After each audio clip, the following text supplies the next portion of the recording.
है हमारे चैनल में आपका। आज हम सुनाने जा रहे हैं एक बहुत ही सरल और स्वभाव के सीधे से आलसी बालक की कहानी, जो कि प्रभु श्री राम का भक्त था, लेकिन स्वभाव उसका बहुत ही सरल और बहुत ही साधारण, बहुत सीधा था। लेकिन उसके अंदर आलस कूट कूट के भरा था।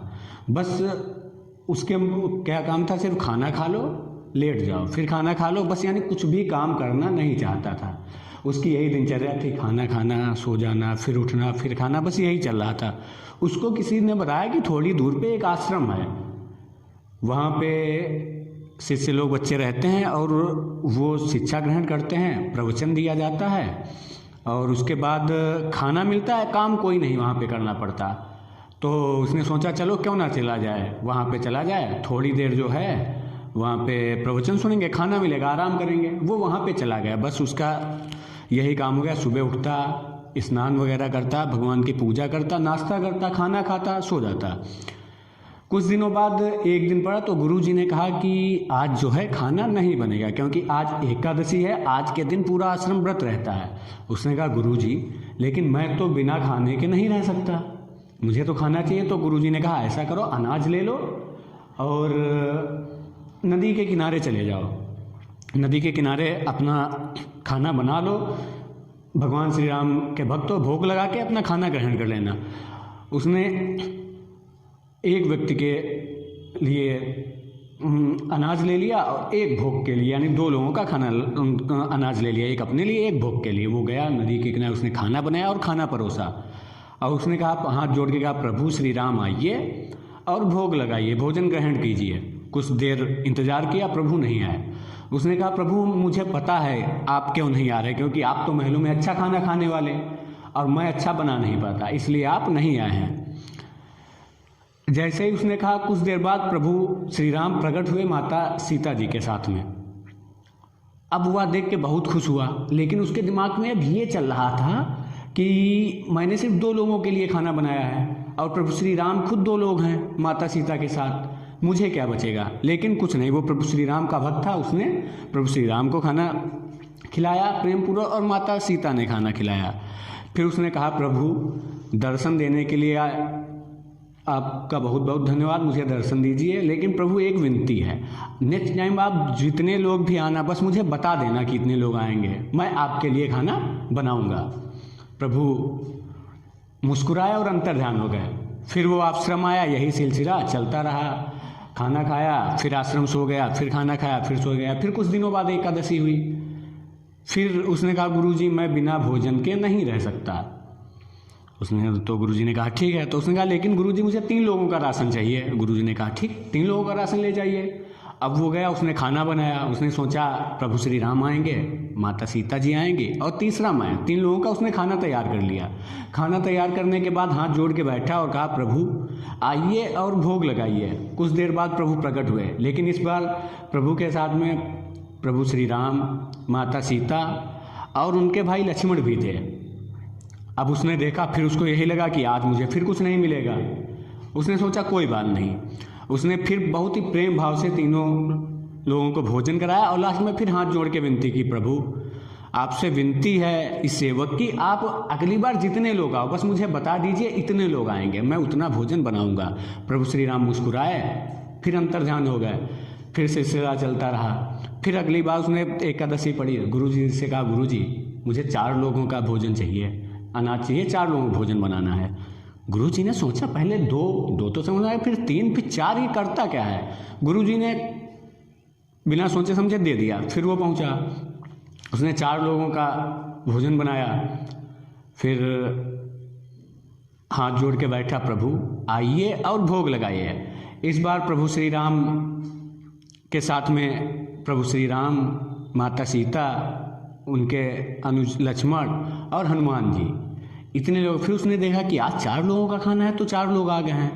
फिर उसने प्रेम भाव पूर्वक खाना खिलाया और उसने फिर कहा प्रभु कृपया मुझे एक बार बता दीजिए कि आप कितने लोग आएंगे, मैं खाना तैयार रखूंगा। प्रभु श्री राम मुस्कुराए, फिर चले गए। फिर उसने अगली बार कहा गुरुजी से, गुरुजी मुझे थोड़ा और अनाज चाहिए। अगली एकादशी पड़ी तो गुरुजी ने थोड़ा और अनाज दिया। फिर वो गया, उसने खाना बनाया उसने अपनी समझ से 5, 6, 7 लोगों के लिए खाना बनाया। फिर खाना बना के फिर उसने नदी किनारे बस हाथ जोड़े, प्रभु आइए और भोग लगाइए। प्रभु श्री राम प्रकट हुए अपने चारों भाइयों के साथ, माता सीता, हनुमान जी के साथ। प्रभु ने खाना खाया, लेकिन उसके लिए खाना नहीं बचा। आलसी प्रवृत्ति का था, फिर भी प्रभु श्री राम का इतना बड़ा भक्त था, इतना सरल स्वभाव था कि कभी भी नाराज नहीं होता था और खुद को खाना न बचते हुए बहुत ही मन से प्रेम पूर्वक खाना खिलाता था। फिर उसने कहा, प्रभु कृपया मुझे बता दीजिए, मैं खुद व्यवस्था करूंगा, आपके लिए मेरे अंदर कोई आलस नहीं है। प्रभु श्री राम फिर मुस्कुराए और अंतर्ध्यान हो गए। अगली बार उसने गुरुजी से कहा, गुरुजी मुझे थोड़ा सा और अनाज चाहिए। अगली एकादशी जब पड़ी, गुरुजी ने सोचा ये करता क्या, चलो देखा जाए। गुरुजी पहुँचे। अब जब गुरुजी पहुँचे, गुरुजी वहाँ पे झाड़ियों में छुप गए, देखते रहे। और उसने सोचा अब की से इस बार सब अनाज पर्याप्त है, रखा है, मैं खाना नहीं बनाऊंगा। जब प्रभु श्री राम आ जाएंगे मैं देखूंगा कितने लोगों के साथ आए हैं, फिर मैं बनाऊंगा। तब तक प्रभु श्री राम से क्षमा मांग के प्रतीक्षा करने के लिए कहूँगा। कुछ देर बाद उसने फिर हाथ जोड़े कहा, प्रभु श्री राम आइए, फिर मैं आपके खाने की व्यवस्था करता हूँ। इस बार प्रभु श्री राम प्रकट होते हैं, माता सीता, अपने अनुज लक्ष्मण और हनुमान जी के साथ। वो जैसे ही देखता है और प्रभु श्री राम जैसे कहता है, प्रभु आज तो आप बहुत कम लोगों के साथ में आए हैं पिछली बार की अपेक्षा।